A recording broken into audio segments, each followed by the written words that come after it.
먼저 이렇게 귀한 시간 내주셔서 정말 감사하고요. 첫 번째, 이 세상을 살아가면서, 그러니까 신앙생활을 하면서 성경만 읽어도 되나요? 아니면 성경도 읽어야 되나요? 예, 성경만 읽어도 근데 이 세상에서 제일 무서운 사람이 책 한 권 읽은 사람이 제일 무섭대요. 근데 그 성경이라고 하면 또 말이 달라지지 않을까?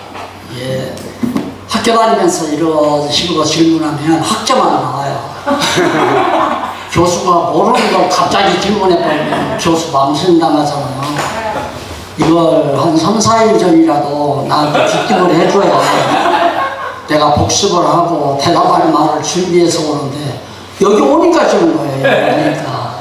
그래서 그런다고 도망갈 수도 없고 하여튼 망신을 당하더라도 기다려보자 했는데 다행히 그렇게 어렵지 않은 질문들이 나와서 다행입니다. 네. 초대교회 당시에 보면요, 성령께서 빌립에게 뭐라고 얘기하면 더 빨리 내려가 봐라.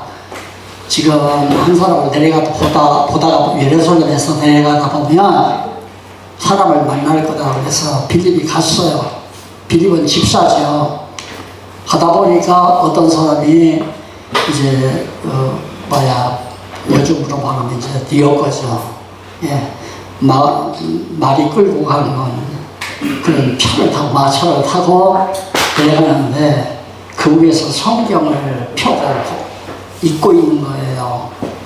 그러니까 빌립이 거기 같이 동성해가지고 그 사람에게 물었어요. 그 사람은 누구냐면 바로 간다게의 국고를 맡은 재무장관이죠. 요즘으로 말하면 그런 훌륭한 분이 예루살렘에 가서 이제 제사 드리고 내려오다가 빌립을 만난 거예요. 빌립이 그 사람을 만난 거예요. 아, 성령이 이 사람을 만나러 가라고 했나 보다 하고 올라가서 성경을 읽고 있으니까 무슨 뜻인지도 아느냐 그러니까 가르쳐주는 사람이 있는데 내가 어찌 알겠느냐.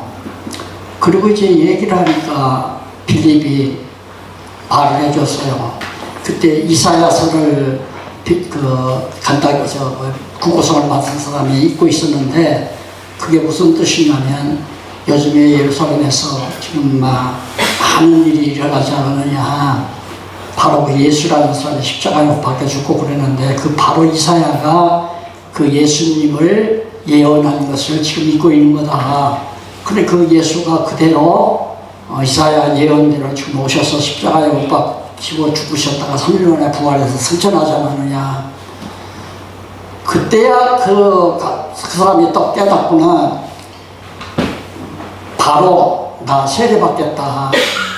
그러니까 빌립이 바로 내려가서 내가에서 그냥 물론 세례를 줬어요.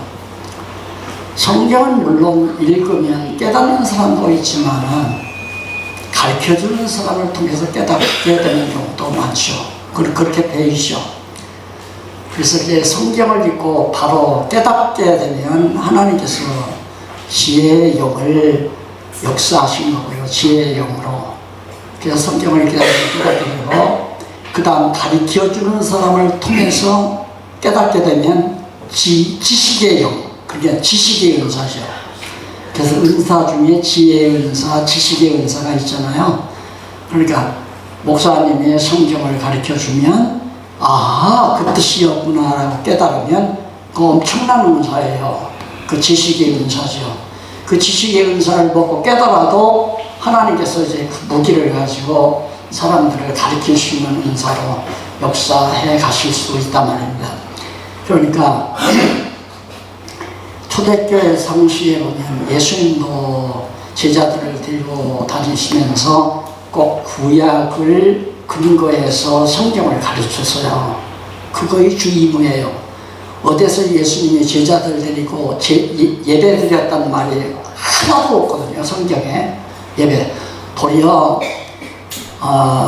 그 사마리아 여인이 당신들은 예배할 곳이 예루살렘에 있다고 어떤 자들은 사마리아 산에서 예배드리라고 그러는데 어디서 예배를 드려야 되느냐 그러니까 예배 드리지 말아라. 이제는 머지않아 곧 이때가 어느 때냐면 신령과 진정으로 예배드릴 때가 오나니 곧 이때라. 그건 예수 그리스도께서 영원한 제사를 드리실 것을 의중에 두고 말씀한 거란 말입니다. 그래서 아까도 말씀드렸잖아요. 우리는 제사 드리려고 예배 드리려고 교회 오는 것이 아니라 성경 말씀을 배우기 위해서 모이는 거예요. 그래서 너희가 모일 때마다 말씀도 있고 또한 서로 성도들 간에 친교도 있고 또 서로 정말 그리스도 안에서 아름다운 사랑을 나누고 이런 것들이 바로 우리 성도들이 모이는 목적이다. 그러니까 우리가 주일날 이렇게 모여 있으면 성경 공부를 하는 거예요. 원래 다 어렸을 때부터 보면 그냥 딱 교회 가면 먼저 성경 공부부터 해요. 공과 공부부터. 그리고는 이제 목사님이 간단하게 예배 드리고 끝내고 그랬는데 어느 때부터인가 그냥 교회가 왔는지 공과 공부는 없애버리고 예배 중심으로. 그래서 휘황찬란하게 건물을 만들어 놓고 정말 공연하듯이 그렇게 예배를 드리는 그런 잘못된 풍습이 계속해서 물려져 왔단 말입니다. 예수님도 예배 드리지 말고 예배를 드리면 신령과 진정으로 뭔 예배? 산제사, 생활의 예배를 드리라는 거거든요. 삶의 예배를. 생활 속에서 하나님 앞에 그리스도의 지체로서 살아가는 삶 자체가 영원한 제사에 동참하는 거예요. 그러니까 우리는 주일날 11시부터 1시간 동안 찬송 나는 예배 드렸다. 이번 주간에는 이렇게 생각하잖아요. 그리고 나가서 사업을 하거나 돈을 벌거나 무슨 일을 하거나 이런 것들은 전혀 예배 생활과 관계가 없는 거예요.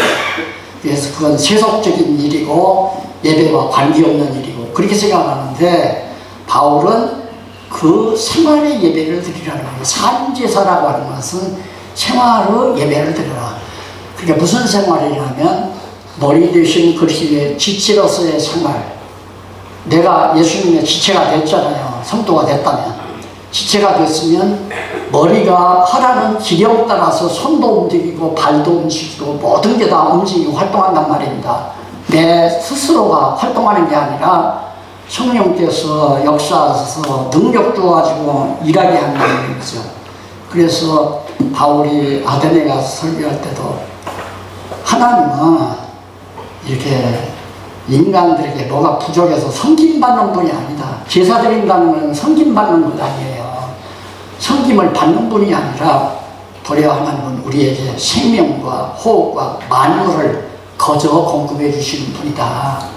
그러니 정말 우리는 하나님을 힘입어 머리 대신 그리스도의 능력을 힘입어 살기도 하고 움직이기도 하고 존재하기도 한다. 내가 이렇게 살아 존재하는 건 머리 대신 그리스도의 능력을 힘입어 하는 거지 내 능력으로 되는 게 아니다라는 걸 바울이 가르치잖아요.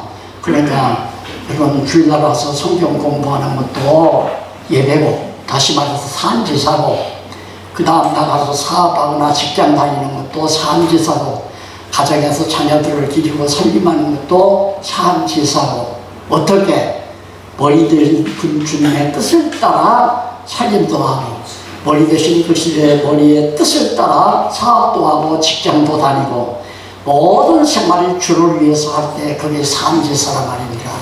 그러니까 성경을 읽지 않으면 하나님의 뜻을 모르죠. 아까도 말씀드렸지만 그러니까 자연히 나 좋은 대로 사는 거죠. 근데 예전에 보면요, 목사님. 네? 예전에 보면은요, 목사님들이 성경만 읽어라. 다른 책 필요 없다. 성경만 읽어라. 그렇게 하시는 분들도 계셨는데, 그거는 네. 어떻게 해요? 성경만 읽어라. 세상은 성경이 답이다. 할 수만 있으면 다 읽어도 돼요. 도서관에 있는 책 다 읽어도 돼요. 왜 읽어야 되느냐? 틀린 걸 알아야 되잖아요. 틀린 걸. 저는 지금도 뭐 가장 유명하다는 물리학자들의 책이라든가 무슨 뭐 이제 에세이집을 냈다든가 이름 있는 것들이 어떤 자기 지식을 갖다가 총망라해서 낸 책들, 신간들 거의 다 제가 읽습니다. 전부 다. 왜? 그게 맞아서 읽는 게 아니라 성경을 모르니까 이렇게 엉터리 같은 말을 할 수밖에 없구나. 이걸 깨달으니까 성경의 위대함이 더 드러나잖아요. 성경의 위대함. 네. 그러니까 읽을 수가 있으면 도서관의 책 다 읽어도 되지만 그 세월 낭비 아니에요. 세월 낭비. 그래서 이제 솔로몬이 그렇게 얘기를 해요. 책을 많이 쓰는 것은 인간의 몸을 피곤하게 만드는 거다. 우리는 결국은 삶을 통해서 여호와 경외하기를 배우는 것이니까 여호와 경외하는 믿음이 왔으면 이제는 더 이상 몸을 피곤하게 하는 책도 많이 쓸 필요가 없다. 그렇게 솔로몬이 얘기하잖아요. 문제는 우리가 책을 읽거나 성경을 읽거나 여호와 경외하기를 배우기 위한 목적입니다. 목적은 자기 지식을 높여서 자만을 떨거나 당신들은 이걸 모르는데 나는 이걸 안다.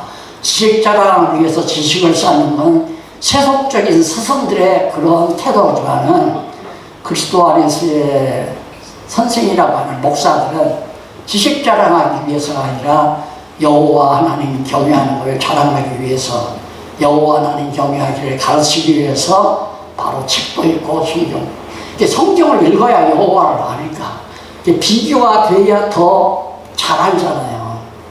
요즘 자라는 아이들이 야 아버지는 참 가난해가지고 학교 다니면서 정말로 배고팠다 그러면 왜 배고파요? 그냥 마트에 가서 라면 하나 사잡수지 그랬어요? 이런 얘기 하잖아요.